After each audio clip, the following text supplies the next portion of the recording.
नमस्कार, मैं हूं सैयद सुहेल और इस बुलेटिन की शुरुआत कर रहे हैं इस वक्त की बड़ी खबर जो सीधे आ रही है पंजाब के लुधियाना से।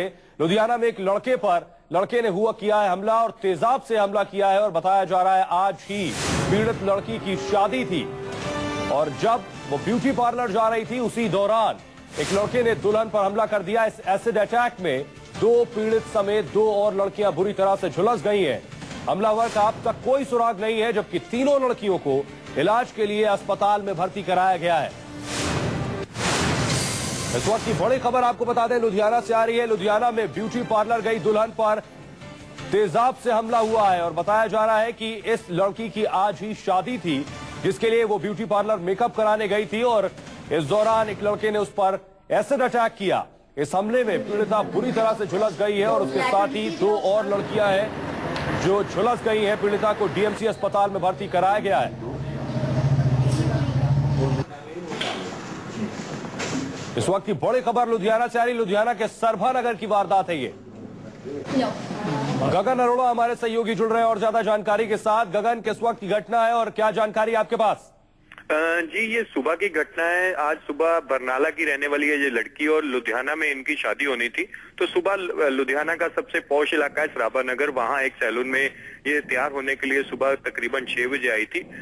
9 बजे के आसपास एक लड़का ट्रैक सूट में अंदर आता है सैलून और उस लड़की का नाम पूछता है और कहता है कि मैं उसको डॉक्यूमेंट देने आया हूँ।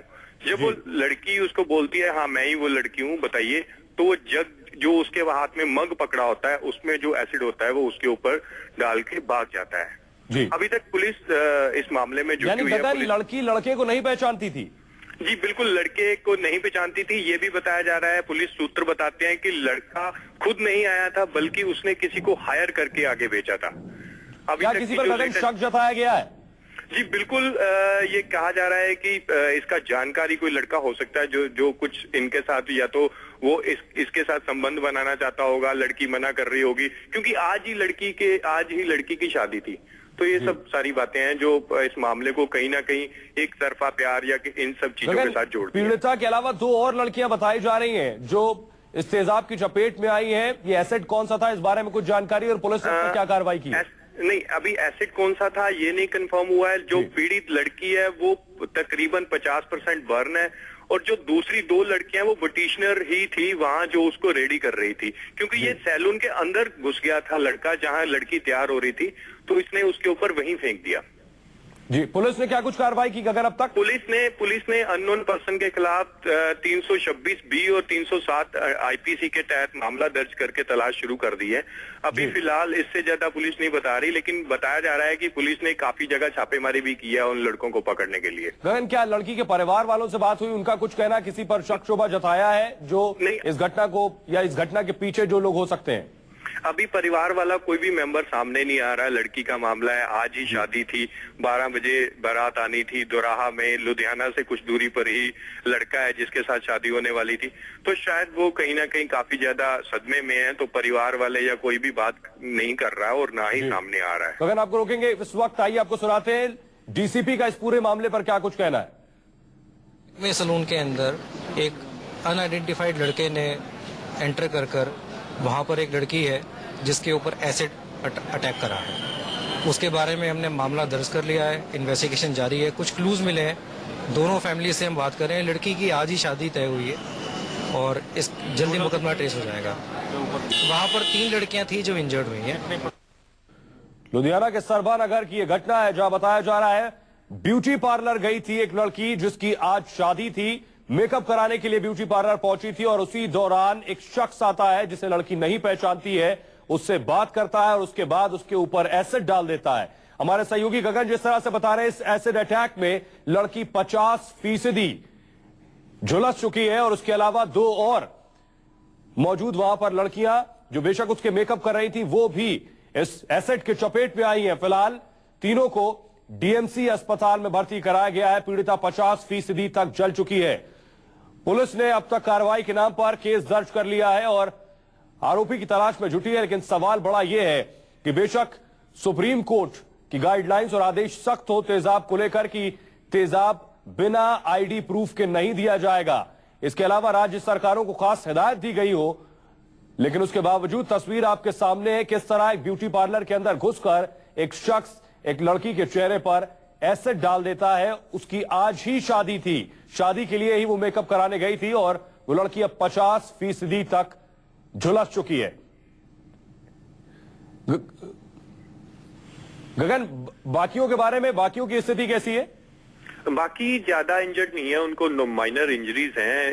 इसमें एक और बात सामने अभी आ रही है कि इसकी लड़की की फ्रेंड भी वहां मौजूद थी, उसके ऊपर भी थोड़े बहुत एसिड के छींटे पड़े हैं, लेकिन बाकी माइनर हैं, ज्यादा नहीं है। लड़की खुद ज्यादा है, क्योंकि वो लड़की खुद उसके जो डॉक्यूमेंट उसने हाथ में पकड़े हुए थे वो खुद लेने आई थी, आगे बढ़ रही थी, तो उसने एकदम जो उसके हाथ में मग पकड़ा हुआ था उसके ऊपर से डॉक्यूमेंट हटाए और उसके ऊपर फेंक दिया, जो सीधा उसके फेस और फ्रंट साइड में पड़ा है, इसलिए वो ज्यादा इंजर्ड है। जी गगन, आपको रोकेंगे, हम इस वक्त आपको सीसीटीवी तस्वीरें दिखा रहे हैं। ब्यूटी पार्लर की ये सीसीटीवी तस्वीरें हैं। लड़की बाहर गई है, उस शख्स ने लड़की से मिलने के लिए वो ब्यूटी पार्लर पहुंचा था और उसने उस लड़की से मिलने की वहां मांग की। उसके बाद लड़की उठकर गई। आप ये तस्वीरों में देख पा रहे हैं एक शख्स जो हाथ में एक जार भी लिए हुए है और बेशक इस जार में ही वो एसिड है। ये तस्वीरें हम आपको दिखा रहे हैं सीसीटीवी की, किस तरह से ब्यूटी पार्लर के अंदर दरवाजा खोलकर एक शख्स दाखिल होता है। उसके हाथ में एक जार है जिसमें एसिड है। सुबह 9:10 की ये वारदात है। थोड़ा जल्दी बस आज सुबह 9:10 की वारदात। ये आप तस्वीर देख रहे हैं, शख्स ब्यूटी पार्लर के दरवाजे के अंदर दाखिल हो रहा है, हाथ में एसिड का जार लिए हुए है और चेहरा भी अपना ढके हुए है। और उसके बाद ये शख्स लड़की पर ये एसिड डाल देता है जिसमें पीड़िता 50% तक झुलस गई है बताया जा रहा है। और वो पहुंची थी, आज उसकी शादी थी, इसी सिलसिले में वो ब्यूटी पार्लर गई थी मेकअप कराने के लिए। ये तस्वीरें हम आपको दिखा रहे हैं। ऊपर सीसीटीवी में आप वक्त और दिन भी देख सकते हैं। 7 तारीख सुबह 9:10 गगन, हम तस्वीरों में देख पा रहे हैं, अगर सीसीटीवी तस्वीरें आपने देखी और अब आप ठीक से समझा सकें। जी बेसिकली ये लड़का अंदर एंटर करता है, अंदर एंटर करते ही इसने रिसेप्शन पे उस लड़की का नाम जानता था जिसकी शादी है। ये हम बता नहीं सकते उस लड़की का नाम, हमें पता है, लेकिन उस लड़की का नाम जानता था, तो ये सीधा अंदर घुसता है और उस लड़की के बारे में ही पूछता है। हाथ में इसके एक जग था, मग टाइप था और उसके ऊपर कुछ कागजात रखे गए थे। तो जब रिसेप्शन पे जाता है, अगर आपको रोकेंगे, हमारे साथ राष्ट्रीय महिला आयोग की अध्यक्ष ममता शर्मा जी जुड़ रही हैं। ममता जी, लुधियाना से दिल दहला देने वाली तस्वीर आई। एक लड़की जिसकी आज शादी थी, ब्यूटी पार्लर मेकअप कराने के लिए गई, लेकिन एक शख्स ने उस पर एसिड डाल दिया। तस्वीरें इस वक्त हम दिखा रहे हैं सीसीटीवी की, हाथ में एसिड लिए हुए। बेशक सुप्रीम कोर्ट ने अब बहुत से आदेश दिए, गाइडलाइंस जारी की, राज्य सरकारों को सख्त हिदायत दी है, उसके बाद भी ये तस्वीरें सामने आ रही हैं। देखिए, मेरा मानना ये है कि जब तक सुप्रीम कोर्ट की गाइडलाइंस को सरकारें फॉलो नहीं करेगी तब तक कुछ नहीं होगा। तो पंजाब सरकार को चाहिए कि इस तरह के जो केसेस हो रहे हैं इनको हैंडल करने के लिए सुप्रीम कोर्ट की गाइडलाइन को फॉलो करे। दूसरी बात यह है कि ये बड़ी ही दुखद घटना है जो आज हुई है। मैं सोचती हूँ जिस दिन लड़की की शादी है उसी दिन उसके साथ इस तरह की घटना हुई। लड़के को तुरंत गिरफ्तार करके और कड़ी से कड़ी सजा देनी चाहिए। और ये जो एसिड अटैक की केसेस हैं इसके लिए हम भी बहुत प्रयास कर रहे हैं कि किसी तरह इनको रोका जाए, लेकिन मानसिकता को बदलना बेहद ज्यादा जरूरी है। जी ममता जी, महिला आयोग की तरफ से इस तरह के मामलों में किस तरह दबाव डाला जा सकता है या किस तरह राज्य सरकारों को पर प्रेशर डाला जा सकता है? नहीं, इस केस को लेके मैं सभी सरकारों को चिट्ठी लिखूंगी कि इस तरह के जो केसेस हो रहे हैं, दुखद पूर्ण, दुर्भाग्यपूर्ण, क्या कहना चाहिए शब्द नहीं है। तो मैं सोचती हूँ कि संवेदनशील होना बहुत जरूरी है। ममता जी, लेकिन क्या वजह मान रही है? बेशक सुप्रीम कोर्ट की गाइडलाइंस और आदेश और राज्य सरकार कहीं पर लचर है या लोगों में खौफ नहीं है कानून का, क्योंकि उसके बाद भी ये हिदायत है। बनाने से काम नहीं चलेगा, कानून को फॉलो करने से काम चलेगा, उनको इम्प्लीमेंट करने से काम चलेगा। जी। मैं सोचती हूँ कि जब तक कानूनों का इम्प्लीमेंटेशन नहीं होगा तब तक कुछ नहीं होगा। ये सब बातें करने से किसी भी तरह का बदलाव आ जाए ये बड़ा मुश्किल है। ममता जी, अब राष्ट्रीय महिला आयोग इस मामले के सामने आने के बाद किस तरह से संज्ञान लेने वाला है? देखिए, संज्ञान भी लेंगे और इसकी इंक्वायरी भी कराएंगे, केस की कमेटी भी भेजेंगे, लेकिन उससे कुछ होता नहीं है। सबसे बड़ा स्टेप तो जब ही होता है जब कानून को ठीक से लागू करके और उसको फॉलो किया जाए। इसमें आप किसकी कमी मानती हैं? सरकार की कमी है। सरकार क्यों नहीं इम्प्लीमेंट करती है कानूनों को? पुलिस किसके अंडर में है? स्टेट पुलिस स्टेट गवर्नमेंट के अंडर में है। क्यों नहीं? ममता जी, आप ये कह रही हैं कि इस तरह के मामलों में पुलिस गंभीरता से नहीं लेती है? बिल्कुल नहीं लेती है। अगर पुलिस गंभीरता से लेती हो तो शायद इस तरह के कांड होना खत्म हो जाएगा। शुक्रिया न्यूज़ 24 से बात करने के लिए। ये सीसीटीवी तस्वीरें हम आपको दिखा रहे हैं। लुधियाना की उसी ब्यूटी पार्लर की तस्वीरें हैं। 7 तारीख दिसंबर, यानी आज सुबह की तस्वीरें, 9:10 की तस्वीरें।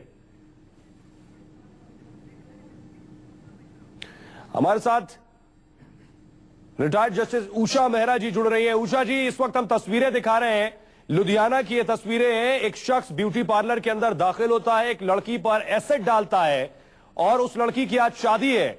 सुप्रीम कोर्ट की गाइडलाइंस और आदेश को एक किनारे रखते हुए ये तस्वीरें जाहिर कर रही हैं कि राज्य सरकार उन आदेश और उन नियमों को की अनदेखी कर रही है और उनको नजरअंदाज कर रही है। देखिए, इसमें तो स्टेट लायबल होगी और कंपनसेशन देना पड़ेगा और उनके सीसीटीवी कैमरा लगा होगा और पता लगेगा कि कौन आदमी उस पार्लर में आया था जी। और मैक्सिमम लाइफ इम्प्रिजनमेंट तो उसको मिलनी ही मिलेगी as per supreme court judgement. और अब तो सुप्रीम कोर्ट कहती है कि स्टेट कंपनसेशन देने के अलावा उनको रिहेबिलिटेट भी करेगी। और सुप्रीम कोर्ट ने खुद एग्जाम्पल सेट की है एक एसिड वाली लड़की को अपनी सुप्रीम कोर्ट में एम्प्लॉयमेंट देके। जी, लेकिन उषा जी, बड़े ताज्जुब की बात है जब ये भी गाइडलाइंस में है कि बिना आईडी प्रूफ के एसेट नहीं दिया जाएगा, उसके बाद भी शख्स फरार है। अब तक कोई जानकारी नहीं है उसके बारे में पुलिस के पास, सिवाय केस दर्ज करने के अब तक पुलिस ने कुछ नहीं किया। देखिए, इसमें पुलिस की नेग्लिजेंस है, थॉरली नेग्लिजेंट है। और दूसरा, पार्लर के अंदर, लेडीज पार्लर के अंदर आदमी कैसे आ गया, ये पार्लर वाली जिम्मेवार होगी इसके लिए जी। वो उसने अलाउ कैसे किया एक आदमी को अंदर आने के लिए लेडीज पार्लर में? जी उषा जी, राज्य सरकार की जिम्मेदारी क्या इतने तक रह जाती है कि आईडी प्रूफ लड़के ने एसिड लेते वक्त दिया या नहीं, या सिर्फ इतनी रह जाती है कि महिला को कंपनसेशन देना है या उसका इलाज कराना है? उसको इलाज भी कराएंगे, कंपनसेशन भी देंगे और उसको रिहेबिलिटेशन करने के लिए नौकरी भी देंगे, जैसे सुप्रीम कोर्ट ने एग्जाम्पल सेट की है। अब तो जी, ये स्टेट की जिम्मेवारी होगी जी। लेकिन अब तक इस तरह के उदाहरण सामने नहीं आए हैं। कुछ दिन पहले भी सुप्रीम कोर्ट ने फटकार लगाई है। सुप्रीम कोर्ट ने सिर्फ फटकार ही नहीं लगाई है, एग्जाम्पल सेट की है। सुप्रीम कोर्ट ने उस महिला को जिसके ऊपर एसिड गिराया गया था उसको एम्प्लॉयमेंट सुप्रीम कोर्ट में दी है। ठीक है जी, सुप्रीम कोर्ट में एम्प्लॉयमेंट दी है और ये कहा है कि ऐसी एग्जाम्पल आप भी सेट करिए। उषा जी, शुक्रिया न्यूज़ 24 से बात करने के लिए। रिटायर्ड जज उषा मेहरा। तस्वीर हम आपको दिखा रहे हैं सीसीटीवी की, तेजाब फेंकने की तस्वीरें। शख्स ब्यूटी पार्लर के अंदर दाखिल हो रहा है, हाथ में एक जग, एक जार आप देख रहे हैं। बेशक इसी जार में वो एसिड है। लड़की को बुलाने के बहाने ये ब्यूटी पार्लर के अंदर दाखिल होता है। मुंह भी इसने ढक रखा है, मुंह छिपा रखा है। सीसीटीवी में चेहरा साफ नहीं दिख सकता, इसलिए। लुधियाना के डीसीपी हर्ष हमारे साथ जुड़ रहे हैं। हर्ष जी, मेरा सवाल आपसे ये कि अब तक इस मामले में क्या कार्रवाई हुई है? हेलो हर्ष जी, लुधियाना की सीसीटीवी की हम तस्वीरें दिखा रहे हैं, ब्यूटी पार्लर की, सरभा नगर की। बेशक आपको इस खबर के बारे में जानकारी होगी। एक शख्स ब्यूटी पार्लर के अंदर एसिड लेकर दाखिल होता है और वो पीड़िता पर एसिड डाल देता है। 50% तक पीड़िता झुलस चुकी है। जी, इस मामले में हमने कुछ पुलिस टीम्स बनाई हैं और जो दोनों फैमिलीज हैं उनसे पूछताछ करने के बाद हमें कुछ क्लूज ऐसे मिले हैं जिसमें 3 या 4 लोगों को हमने आइडेंटिफाई करा है जो इस घटना के पीछे जिम्मेवार हो सकते हैं। उनमें से हमने एक आदमी को राउंड अप कर लिया है और उससे पूछताछ जारी है। हर्ष जी, क्या ये जानने वाले पीड़िता के थे? सॉरी, क्या पीड़िता के जानने वाले थे जिस शख्स ने एसिड डाला है? उसने बेशक सीसीटीवी में मुंह छिपा रखा है। जी ये मैं पहले भी बताया, इन्वेस्टिगेशन अभी अपनी शुरुआती दौर में है और ये सारी जो बातें हैं ये इनसे इंटेरोगेशन कर सामने आएंगी। हर्षी, पीड़िता की स्थिति के बारे में कुछ जानकारी? वो अभी भी इलाज उनका चल रहा है डीएमसी हॉस्पिटल के अंदर और उन्हें अभी एक आइसोलेशन वार्ड में शिफ्ट करा है। जी हर्षी, 2 और लड़कियां बताई जा रही हैं जो इस एसिड अटैक का शिकार हुई हैं। उन्हें माइनर इंजरीज हैं जो उस सैलून में जो स्टाफ मेंबर थे। जी हर्षी, क्या ये बता सकते हैं इस एसिड अटैक के पीछे की वजह? क्योंकि आज ही पीड़िता की शादी भी थी। जी वो सारी हम दोनों परिवारों से हमने बहुत तसल्ली से बात करी है और उन्होंने हमें कुछ ऐसी बातें बताई हैं जिनके बेस पर हम इन्वेस्टिगेशन आगे चला रहे हैं। हर्ष जी, लेकिन एक सवाल बड़ा बुनियादी, क्या आपके राज्य में ये प्रक्रिया जारी है सुप्रीम कोर्ट के नियम अनुसार कि जो भी एसिड लेगा बिना आईडी प्रूफ के उसे एसिड नहीं दिया जाएगा? जी बिल्कुल, इसके बारे में सारे ऑफिसर्स और सारे एसएचओ को सख्त इंस्ट्रक्शंस हैं। इसके साथ ही मैं यहाँ पर पॉइंट आउट करना चाहूंगा कि जो दोनों फैमिलीज हैं ये दोनों लुधियाना जिले को बिलोंग नहीं करती हैं। ये सिर्फ इस शादी के लिए इस जिले में आए हैं। हर्ष जी, शुक्रिया इस तमाम बातचीत के लिए।